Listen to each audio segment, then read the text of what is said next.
Hola a todos y todas.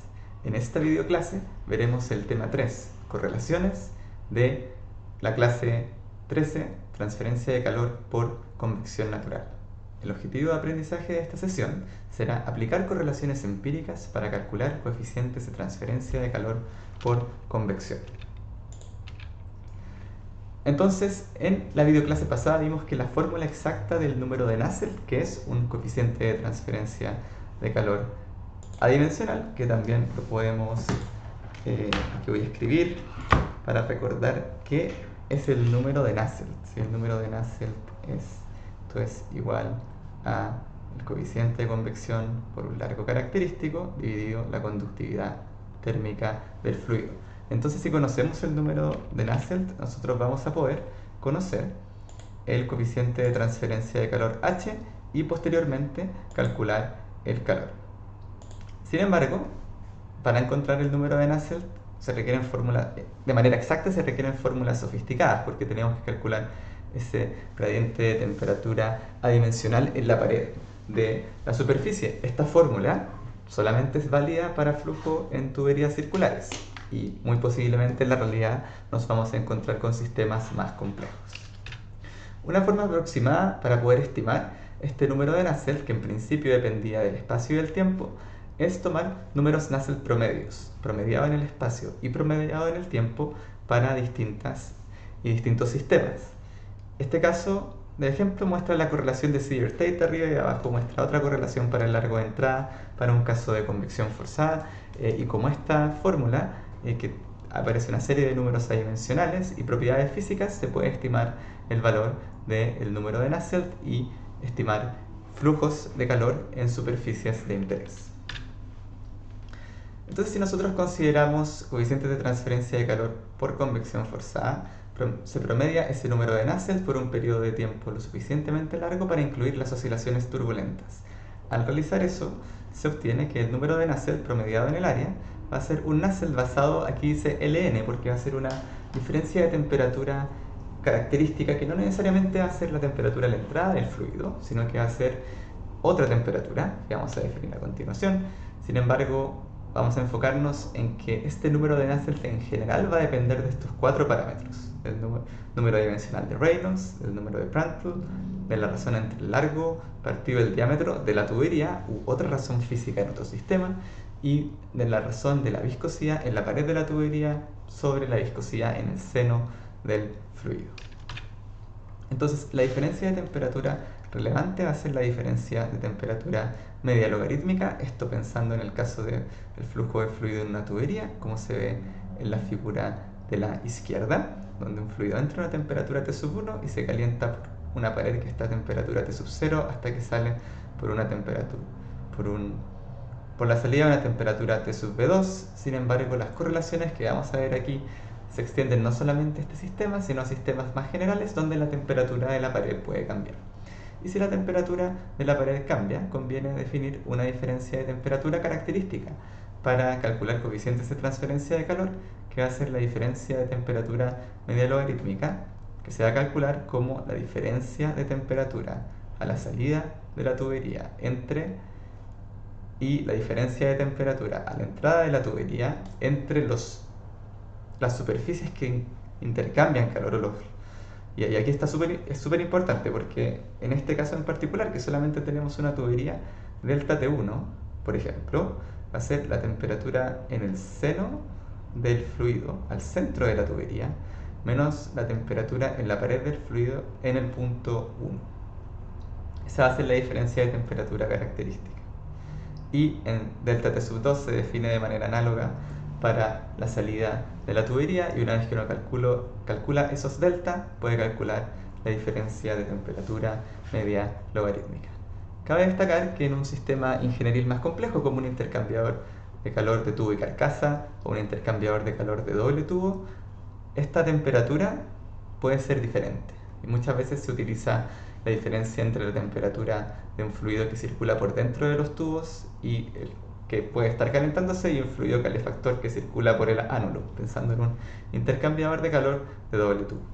Sin embargo, para este primer acercamiento a los números adimensionales, este sistema es perfectamente válido y tiene aplicaciones de interés ingenieril. Por ejemplo, una chaqueta por el cual circula un vapor que se está condensando para calentar un fluido en un estanque agitado. Entonces, una de las correlaciones más importantes es la correlación de Sider-Tate, que es válida para régimen turbulento y va a decir que el número de Nusselt basado en la diferencia de temperatura media logarítmica va a ser esta expresión si el largo partido del diámetro es mayor a 10, o sea, nos encontramos lejos del largo de entrada, y el número de Reynolds es mayor a 2 por 10 elevado a 4. Por otra parte, en la región de entrada conviene utilizar la segunda forma, donde mu sub b es la viscosidad promedio en el seno del fluido y mu sub 0 es la viscosidad promedio en la pared de la tubería. Notamos que si esa razón es mayor que 1, eso va a querer decir que en el seno del fluido hay una temperatura más grande que en la pared, y eso va a mejorar la convección. Por otra parte, si mu sub b es más pequeño que mu sub 0, va a significar que en el seno del fluido el fluido va a estar frío, en la pared va a estar más caliente, y eso va a tender a disminuir. Perdón, de otra forma, si mu sub b es dividido mu sub 0 es menor a 1, mu sub b tiene que ser menor a mu sub 0. Mu en general es una función de la temperatura que disminuye con un aumento de temperatura. Si la temperatura es más alta en el centro que en la pared, vamos a tener una viscosidad más pequeña en el numerador que en el denominador, y este factor de corrección va a ser menor a 1. Por lo tanto, para un caso de enfriamiento, este factor de corrección va a disminuir el número de Nusselt, y para porque la convección natural va a ocurrir en contra de la transferencia de calor, mientras que por otra parte, si está al revés, si el fluido, la pared está más caliente que el fluido, va a haber una mejora en la transferencia de calor. Ahora analizaremos el factor de Colburn J sub h para tuberías circulares basado en la diferencia de temperatura media logarítmica. En el eje Y de este gráfico tenemos el factor de Colburn definido como el número de Nusselt dividido el número de Reynolds por el número de Prandtl elevado a 1/3, que expandiendo esta expresión va a ser H partido ρ por B por C gorrito P, que es el calor específico, por parece un número de Prandtl elevado a 2/3, o la expresión de más abajo en un caso más general, donde debe ser la superficie de transferencia de calor. Sin embargo, la forma más sencilla de utilizarla es la primera, y aquí podemos ver este factor de Colburn para distintos valores del número de Reynolds. Estos son coeficientes para flujo completamente desarrollado en tuberías con paredes lisas. Las líneas para flujo laminar no se deben utilizar en la región de entrada, y Sider y Tate recomiendan siempre utilizar coeficientes de transferencia de calor basados en la diferencia de temperatura media logarítmica. Entonces nosotros pensamos, todas estas líneas son válidas para L partido de 60, 120, 180, 240, o sea, un largo de la tubería o una posición axial mucho más grande que el diámetro. Si no utilizar este gráfico ni este factor de Colburn en la región de entrada. Ahora, asumiendo que estamos lejos de la región de entrada, podemos ver que en un principio, ¿sí?, para números de Reynolds entre 10 a la 3 y 2000, nos encontramos en la región laminar, y luego, aproximadamente en 2100, nos encontramos en la región de transición a la turbulencia. Entonces, si estamos en la región laminar, podemos ver que a medida que aumenta la razón largo dividido diámetro, este J sub h va a tender a disminuir. Entonces, por una u otra forma, es bueno que ese L partido de no sea tan grande, porque si es muy grande tenemos una tubería proporcionalmente muy estrecha, ¿sí? Entonces, si tenemos un L partido de más pequeño, va a haber una mejor transferencia de calor, porque el fluido va a poder circular de manera más libre y se va a generar mayor turbulencia dentro de la tubería, lo que va a facilitar dentro del fluido de la tubería, lo que va a facilitar la transferencia de calor. Sin embargo, al aumentar el número de Reynolds, esto va a ir bajando. Ojo que esto no significa necesariamente que va a haber una peor transferencia de calor, ¿sí? Va a ir, este coeficiente va a ir bajando. Sin embargo, el número de Reynolds va a ir aumentando, y cuando uno utiliza ese, el Nusselt al final es J por Reynolds por Prandtl, ¿sí? Entonces ahí hay que ver cómo ese J por Reynolds por Prandtl cambia para saber si mejora o empeora la transferencia de calor. Luego de Reynolds 2100 comenzamos hasta Reynolds 8000. Tenemos una sección, bueno, realmente 10.000. Tenemos una sección de transición donde el factor de Colburn comienza a aumentar, y esta sección de transición también coincide con la sección de transición a la turbulencia desde el régimen laminar, y luego ese factor comienza a disminuir. Nuevamente, no creer que porque esto disminuye va a disminuir el coeficiente de transferencia de calor. Va a disminuir solamente el JH, pero si aumenta el Reynolds, el número de Nusselt va a terminar aumentando. Hay una aproximación que es una forma de la analogía de Reynolds y muestra una línea punteada que aproxima el factor de Colburn a el factor de fricción de una tubería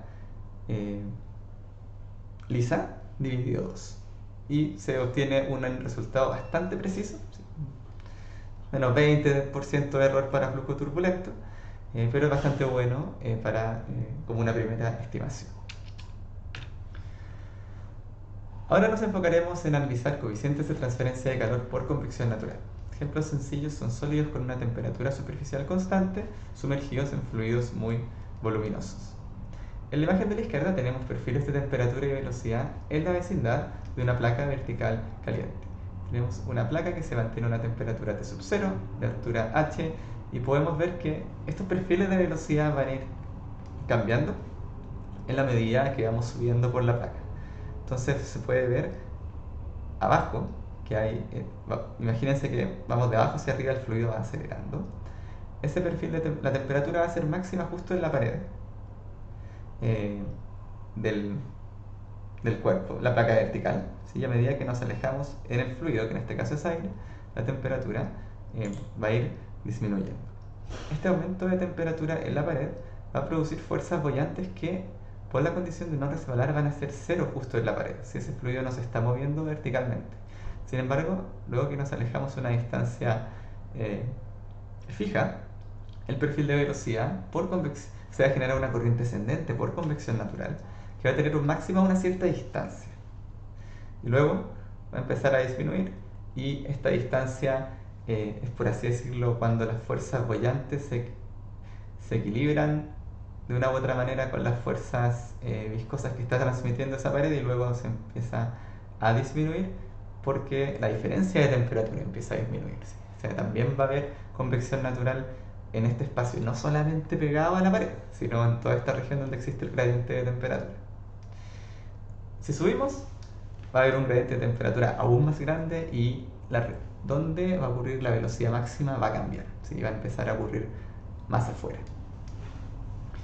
Entonces, si uno quisiera, este es un proceso físico bastante complejo. Entonces, si nosotros quisiéramos calcular cuánto flujo de calor sale por esa placa, si conociéramos el área, conviene encontrar el número de Nusselt promediado en el área, y el escalamiento dimensional va a ser C por Grashof-Prandtl elevado a un cuarto, donde C es una función fuerte de la geometría y débil del número de Prandtl.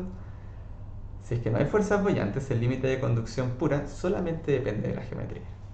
Si tenemos un caso de capas límites delgadas, un flujo laminar, esta es la fórmula.